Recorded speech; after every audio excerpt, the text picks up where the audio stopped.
Hi everybody, welcome back. I hope you had a great vacation. I hope you got to spend some time with your family and relax a little bit, maybe enjoy some nice holidays. Think back a couple of weeks, maybe 3 weeks. We did a video on airplanes. Did you watch that video? Well, if you didn't, maybe you want to pause this, scroll back, watch the airplane video, and then come back, because today we're going to talk about rockets. One of the first things that we're going to do is talk about the similarities and differences between airplanes and rockets. Well, of course, they both fly, but which is faster? Well, rockets are much faster. Airplanes may travel at hundreds of miles an hour, but to even get out of the Earth's atmosphere, rockets have to travel at least 7 miles per second. So, rockets fly into space, and planes stay within our atmosphere. And that's a big difference too. You'll notice that rockets don't have wings. Think about our airplane video. What helps airplanes fly? It's the special shape of their wings that pushes into the air as they move fast. But in space, there's no air. So rockets don't need wings. What they need is powerful rocket engines. Here's something similar. Both rockets and planes have something like fins, right? On planes, they're called stabilizers back near the tail area. And on rockets, we do just call them fins.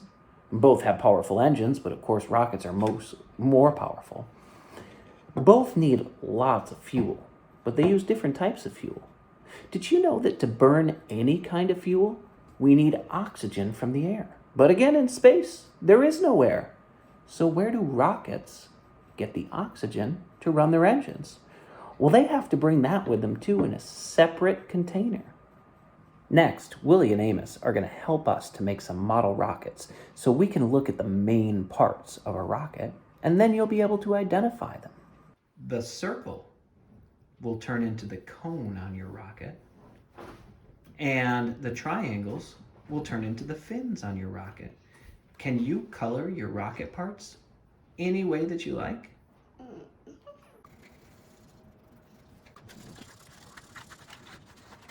The pointy part at the tip of the rocket is called the cone. The long body, just like a plane, is called the fuselage. At the bottom, you'll see the fins, and that's just what they're called. The rocket engine is on the inside and blasts from the bottom of the tube towards the ground, or in our case, a table. Now let's make something that we can really fly to our own International Space Station. We are going to use an engine to power our next rocket. But instead of a real flame-throwing rocket engine, which we could never use in the house, we're going to use a balloon. Surprisingly, they work in similar ways. The balloon blasts force out its back end, just like a rocket engine. Maybe you have a balloon that you could use at home too.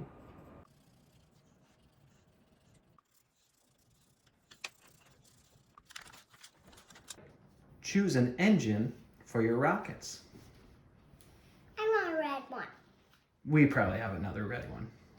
That's why we do. Okay.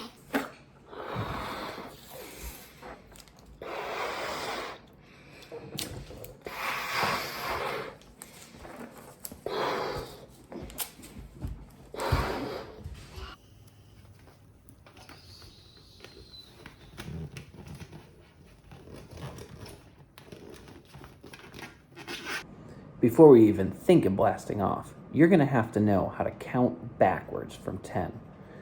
Start with 10, then of course 9 and 8, and keep going. Ready? 10, 9, 8, 7, 6, 5, 4, 3, 2, 1. Blast off!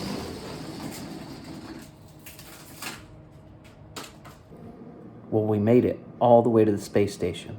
Take a closer look at our space station. Take a look at the real one. Do they look anything alike? I think it's close enough. Let's try that again in slow motion this time.